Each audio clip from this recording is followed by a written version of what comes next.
¿Qué tal? Buenas tardes. El día de hoy nos tocó exponer sobre el tema 3.22, que viene siendo distintos roles grupales. ¿Cómo definimos esto? Primero hablemos sobre la identidad de los roles. ¿Qué explica esto? Hay ciertas actitudes y conductas congruentes con un papel que de modo se establece una identidad de roles. Las personas aquí podríamos decir que las personas tenemos la capacidad de cambiar rápidamente los papeles. Cuando la situación lo exige, los cambios son radicales. O sea, si tú tienes que hacer el día de hoy un trabajo y mañana otro, tú lo cambias. No es como que algo lo esperes. Simplemente tú lo haces y los cambios son radicales y se notan luego, luego. ¿De dónde sacamos estas percepciones? Vamos a leer un poquito de la diapositiva que tenemos aquí, que les mandé. ¿De dónde sacamos estas percepciones? De los estímulos que nos rodean: amigos, libros, películas, televisión. Muchas autoridades aprendieron sus papeles leyendo novelas, en tanto que los abogados de mañana resentirán la influencia de programas de televisión sobre esa profesión. ¿Qué quiere decir esto? Nosotros a veces adoptamos un rol mediante muchas cosas que vemos en nuestro día a día. Por ejemplo, podemos ver en la tele, no sé, policías y ladrones. Y nosotros decidimos ser policías. Ya tenemos una percepción de nuestro rol que nos toca. Pero supongamos, no que eres ladrón. También ya tienes la percepción de lo que es y de lo que te espera. Aquí mismo te está dando una explicación que viene siendo lo de los abogados. No es lo mismo. O sea, tú tienes una percepción de todo lo que está pasando, pero eso no quiere decir que va a ser así. ¿Ok? ¿Cómo es la percepción de los roles? El punto de vista de uno mismo sobre cómo debe de actuar en determinada situación determina la percepción de los roles. ¿Qué quiere decir esto? Nos basamos en una interpretación sobre cómo creemos que esperan que actuemos nosotros y adoptemos ciertos comportamientos. Entonces, aquí podríamos decir que cada quien tiene un punto de vista sobre nosotros. ¿Ok? Aquí podemos leer que dice: desde luego, la principal razón de existir de muchos sistemas de aprendices de artes y oficios en que estos principales observen a un maestro para que aprendan conductas de cómo se espera de ellos. ¿Qué quiere decir? Nosotros vemos a un maestro, cómo actúa en la clase, y nosotros esperamos que sean respetuosos, que sean trabajadores, que sean honestos, y eso esperamos de ellos, ¿no? Como maestros, eso es una expectativa. Ok, aquí vamos a hablar ya de expectativa de roles. ¿Qué quiere decir una expectativa de roles? Primero vamos a leer un texto y después lo voy a explicar. La expectativa de los roles se define por cómo creen que una persona debe actuar en una situación dada. La manera en que nos comporta está determinada en buena medida por el papel definido con el contexto en el que se está actuando. ¿Qué quiere decir esto? La gente, por ejemplo, yo veo a una persona que trabaja, que hace esto, y yo veo a lo que se dedica.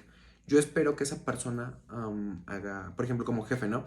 Yo espero que esta persona haga esos trabajos. Es una expectativa que nosotros tenemos, pero eso no quiere decir que sea el rol que tenemos. Es solamente lo que se espera, como la misma palabra lo dice, expectativa.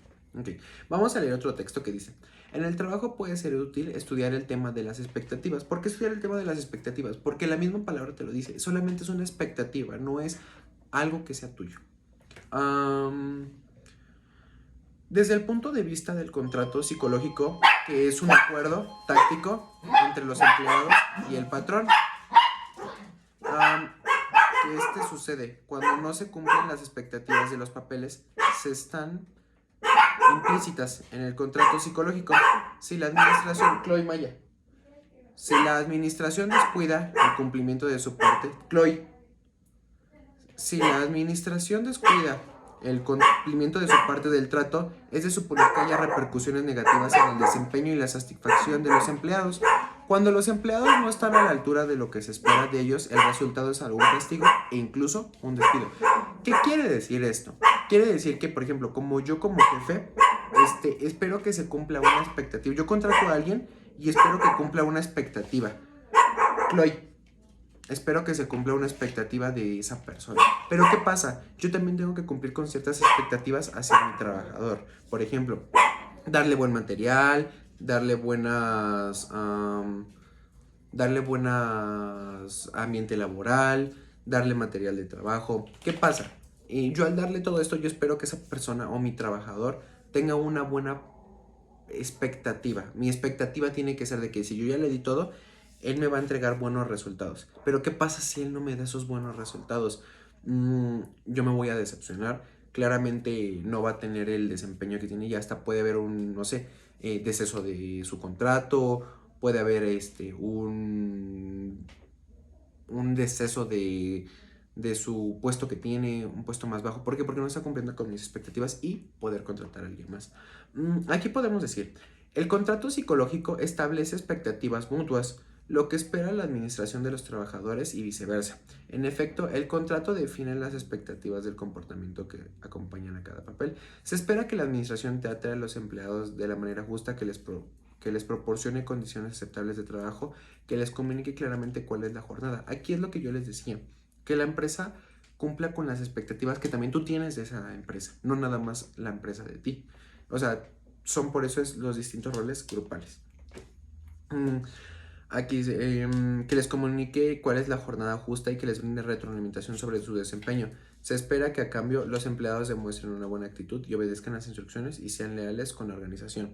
Es básicamente lo que les acabo de decir. La empresa te da las herramientas y espera que tú cumplas con un rol y ellos tienen una expectativa de ti. Pero pues obviamente ellos también esperan que tú seas leal, que tú seas trabajador. Eso espera la empresa, bueno, la organización en este caso de ti. Aquí hablaremos un poquito sobre el conflicto de roles. ¿Qué trata el tema de conflicto de roles? Voy a leer y después les voy a explicar. Cuando un individuo es confrontado por expectativas de papeles divergentes, se produce un conflicto de roles. Ocurre cuando cumplir con un papel dificulta más cumplir que en otro. En última instancia, abarca situaciones en las que una o más expectativas de papeles se contradicen mutuamente. ¿Qué quiere decir esto? Por ejemplo, cuando tú cumples, ya estás dentro de una empresa, estás cumpliendo con un trabajo, pero ¿qué pasa? Te pide que, por ejemplo, no sé, archivar, ¿no? Supongamos, tu trabajo es archivar, archivar, archivar. Estás cumpliendo con tu expectativa, pero supongamos que tú el día de mañana te piden que, no sé, que generes contratos. Obviamente ya tienes diferentes tipos de roles. ¿Y qué pasa? Se crean los conflictos. Lo mismo pasa ¿cómo se llama? Con los grupos. Todos hacen diferentes cosas, pero si tú no cumples con algo, empieza a haber un conflicto, un choque de ideas. Más que nada aquí podríamos demostrarlo como un choque de ideas. Mm, Unos piden otra cosa, otros piden otra cosa. ¿Qué pasa? Uno piensa que está cumpliendo con esa expectativa de rol, pero no se está cumpliendo. O sea, se está cumpliendo, pero hay choque de ideas. Yo aquí lo represento más que nada como choque de ideas. Si pasa esto, ¿qué pasa? Empieza a haber peleas, discusiones, y es aquí podemos hablar lo que son los conflictos de roles. Aquí podríamos decir por todo esto en general que en conclusión de todo el tema que acabamos de explicar, es que los distintos roles grupales son cambiantes, porque es como lo decía al principio, tú puedes durar 5 10 años en una empresa trabajando y haciendo lo mismo todos los días, todos los días. Ahí tienes un rol grupal, rol individual, tú tienes un rol. Pero ¿qué pasa si el día de mañana te corren de esa empresa? El día de mañana tú vas a cambiar ese rol. ¿Por qué? Porque esa empresa puede que no llegues a hacer exactamente lo mismo que estabas haciendo en la empresa anterior. Entonces, ¿qué pasa? Tienes un nuevo rol. Los roles son cambiantes. Jamás, jamás, jamás van a ser lo mismo. Siempre, siempre y cuando estés en un tiempo determinado. Por ejemplo, o sea, como les decía al principio, todos los días puedes tener un mismo rol, pero el día de mañana si tú cambias de trabajo, si te cambian de área, si te ascienden, tú vas a tener un diferente rol. Entonces, aquí en conclusión podemos decir que los roles son cambiantes y la gente tiene expectativas de cómo va a ser tu rol, pero no siempre debes de cumplir con eso. Mm, en teoría, pues básicamente todo lo que les acabo de decir es sobre el tema 3.2.2 llamado distintos roles grupales. Mi nombre es Jesús Fernando Rodríguez Dorado. Este trabajo es de segunda oportunidad para la materia de dinámica social. Mi maestra es Carmen Martínez Rodríguez y eso sería todo. Muchas gracias.